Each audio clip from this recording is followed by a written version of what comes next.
The history of the Nigerian Civil War, a tale of tragedy and resilience. Hello, and welcome to our channel. If you're passionate about history and keen on understanding the events that have shaped nations, you're in the right place. Today, we're diving into a significant yet tragic chapter in African history, the Nigerian Civil War, also known as the Biafran War. Before we get started, don't forget to like this video, subscribe to our channel, and hit the notification bell so you never miss any of our deep dives into history. The genesis of a nation divided. Nigeria, often called the Giant of Africa, is a country rich in diversity, culture, and resources. However, this diversity also harbored deep-seated divisions that led to one of the most devastating conflicts in African history, the Nigerian Civil War. This war, fought from 1967 to 1970, was not just a battle for political power, but a brutal genocide against the Igbo people, leaving scars that still linger today, colonial foundations, and ethnic tensions. To understand the Nigerian Civil War, we must first explore the colonial roots of Nigeria. The British, during their colonization of Africa, amalgamated diverse ethnic groups into one nation for administrative convenience.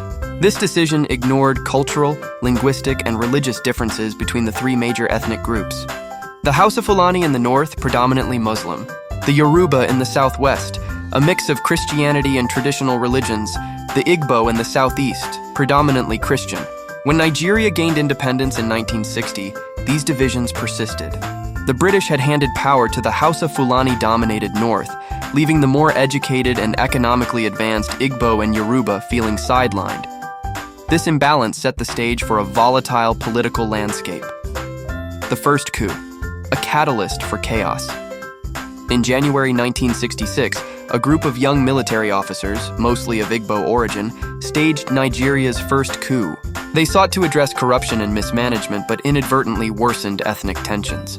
The coup was perceived by the North as an Igbo attempt to dominate Nigeria. Though Major General Johnson Agui Iransi, an Igbo, took control, his unifying policies alienated many northern leaders.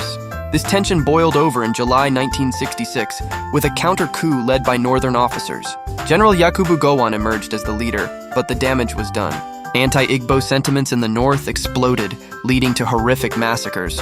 Over 30,000 Igbos were killed, and over 1 million fled to the southeast, the declaration of Biafra. On May 30, 1967, Colonel Odumegwu Ojukwu, the military governor of the eastern region, declared the independence of the Republic of Biafra. The southeast, rich in oil, sought to escape the violence and marginalization. However, the Nigerian government, under General Gowon, refused to accept this secession, viewing it as a threat to national unity. What followed was a brutal war that would last years. 2 targeted killings. The Nigerian military conducted indiscriminate bombings and massacres in Biafran territories. Civilians became pawns in a brutal power struggle. Propaganda and silence. Despite global outcry, the Nigerian government used propaganda to downplay the crisis, labeling the war as a necessary action to preserve unity. An estimated 2 to 3 million people, mostly civilians, perished, many from starvation. The role of international players. The international community played a significant role in the war. The Nigerian government received support from Britain and the Soviet Union, which provided arms and political backing. Biafra, on the other hand, garnered sympathy from humanitarian organizations in countries like France. The war marked one of the first major global humanitarian relief efforts, with groups like the Red Cross and Médecins Sans Frontières stepping in. However, political interests often overshadowed humanitarian concerns, prolonging the suffering. The fall of Biafra and aftermath. By January 1970, Biafra was overwhelmed. Facing starvation, lack of resources, and relentless Nigerian military advances, Ojukwu fled into exile. On January 15, 1970, Biafra officially surrendered. General Gowon declared that there were no victors, no vanquished, emphasizing reconciliation. However, the reality was far grimmer. The end of the war did not bring true unity. The Igbo people faced systemic discrimination, economic marginalization, and a lingering sense of betrayal. While Nigeria moved forward, the wounds of the war never fully healed, the legacy of the Nigerian Civil War. More than 5 decades later, the Nigerian Civil War remains a pivotal moment in the nation's history. Ethnic tensions. The ethnic divisions that fueled the war still exist today, with periodic clashes and calls for secession in the southeast. Humanitarian lessons. The Biafran famine reshaped global humanitarian efforts, serving as a stark reminder of the consequences of political and ethnic conflicts. A divided memory. For many Nigerians, the war is a painful memory. For the Igbo, it's a story of survival and resilience, while for others, it's a chapter best forgotten.